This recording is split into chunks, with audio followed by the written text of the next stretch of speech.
When it comes to boxing games on the NES, the first thing anyone thinks of is going to be one of the Punch-Out games, and rightly so.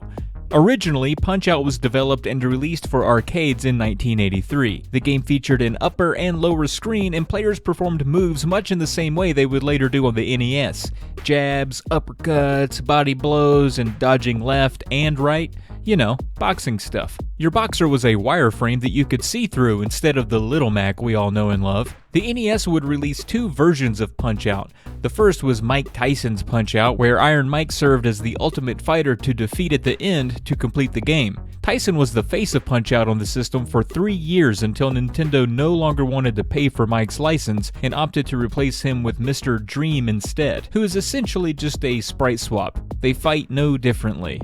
Many think Nintendo's departure from Tyson was due to his legal troubles at the time, but those had not come to light yet. It's more likely because Tyson lost to James Buster Douglas, and the game's sales had gone down over the 3-year period, so not including Tyson saved them some money. Then there's Power Punch 2, a game that originated as a Nintendo-licensed sequel to Punch-Out that was to star Mike Tyson as the main protagonist. As a result of Tyson's imprisonment, Nintendo forewent his inclusion and used a generic fighter instead who still resembles Tyson quite a bit. By the end, Nintendo decided to not even publish the game and disowned it altogether. Let's see what's up with these boxing games on the NES. Power! Power! Power! Now, you are playing with power! Punch-Out by Nintendo. Play with power! 11 world-class contenders. Take them down with your controller, beat them all, and you've got a shot at Tyson's title. Power! But for that, you've got to beat Mike Tyson. Mike Tyson's Punch-Out from Nintendo. Now you're playing with power.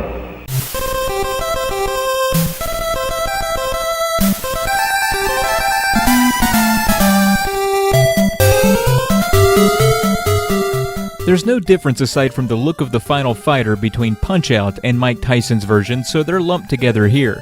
I know most folks who view this channel are likely overly familiar with the concept of Punch-Out, but here we go anyway. You're Little Mac, a 17-year-old fighter from the Bronx. Yes, you're not even an adult yet, and you're fighting against ginormous overgrown men. Your cornerman, trainer, and cycling fan is Doc Lewis, an ex-heavyweight who was a famous boxer back in the 50s. One day the two met by chance and Doc became Mac's trainer. Also, Mario is the referee here, so that's neat. The controls are self-explanatory. Hold down to block, press left and right to dodge, A and B to throw punches, and if you sock a boxer when he least expects it, you earn a star or super punch. When you get a window of opportunity, press start to throw a super punch to knock off a good chunk of your opponent's energy. There are 3 3-minute rounds per fight.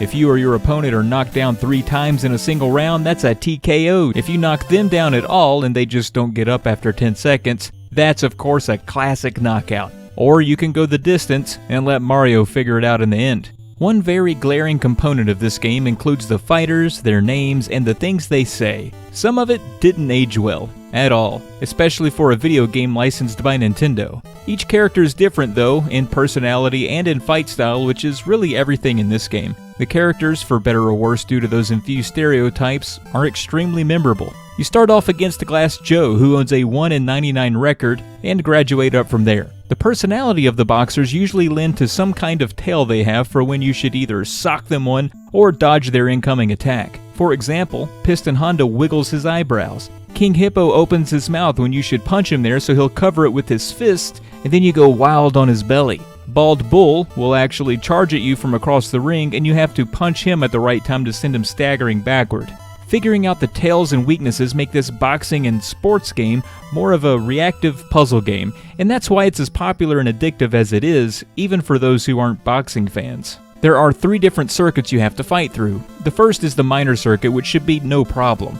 Next is the major circuit. It's a little tougher, but still very manageable. Lastly, the world circuit, which is much more difficult and ends with a fight against Super Macho Man, the oldest 27-year-old to ever walk the earth.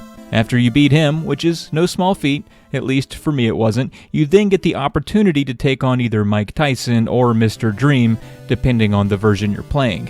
Again, they fight the exact same, only their sprites are different, and they're very frustrating opponents requiring lightning-fast reflexes and a few tries to get their patterns down. The game is difficult here for another reason. If you lose twice, you have to start the entire world circuit over. However, the game does give you passwords at the end of each circuit, so it shows some mercy.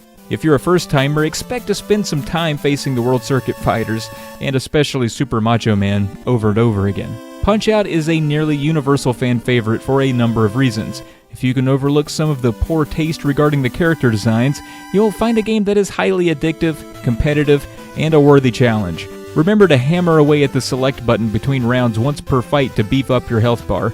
Doc Lewis gives a heck of a massage. Okay, what's next?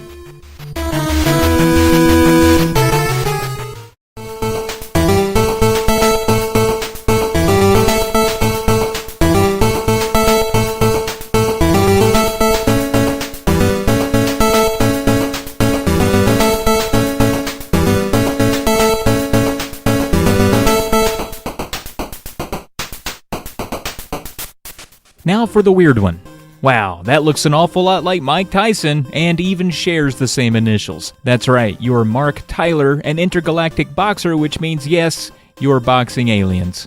After defending his heavyweight championship for a 9th consecutive time between 1998 and 2006, you know, the future, it's apparent no one on Earth can defeat Mark Tyler. But just a few light years away is Gordo Gloop, chairman of the Intergalactic Boxing Federation.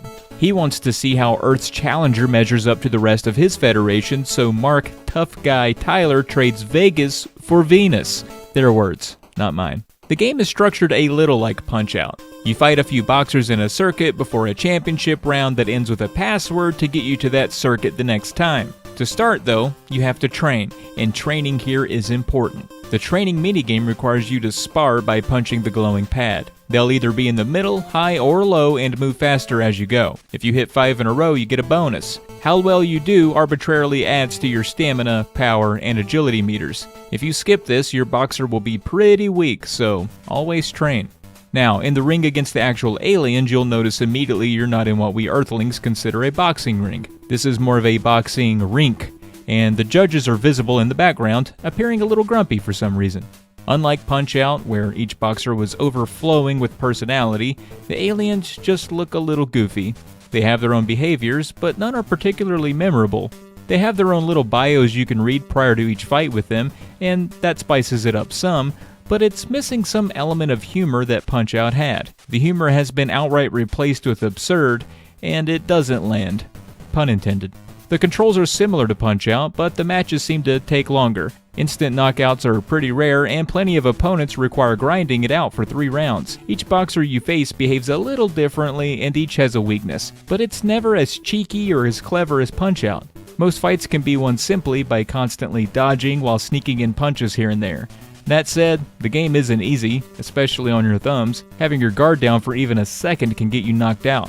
Losing a fight has different consequences depending on how far in the game you are. If you lose 1 fight, you'll go back to reface the last fighter. If you lose 2, you go back 2 fighters, and if you lose 3, the game is over. This is all true, of course, unless the fight drops you back to the start of a circuit, in which case you'll just get a game over. Bottom line, and you knew this already, don't lose. Oh, and one more thing. Per the namesake, there are power punches. The manual talks about them but does not tell you how to use them. Power punches are devastating punches like the super punches in Punch-Out, but here you actually have to press select instead of start. You earn the punches from working out and have no more than 4 in one match. You don't lose them from getting knocked down or punched, so that's a plus. The number of power punches you have remaining are shown to the left of the timer. That's really about it for Power Punch 2. It's not as fun or iconic as Punch-Out, of course. There are some neat ideas here, but it only amounts to a forgettable spin-off that swung and missed.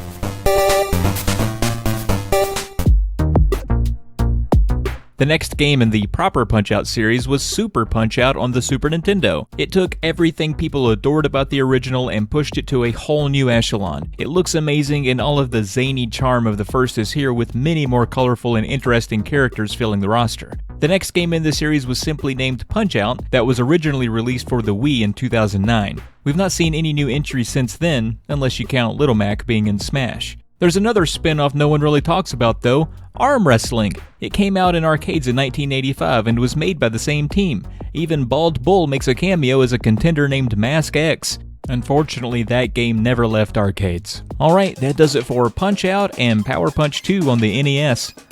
Watch for Tyson to blink, and thanks for watching.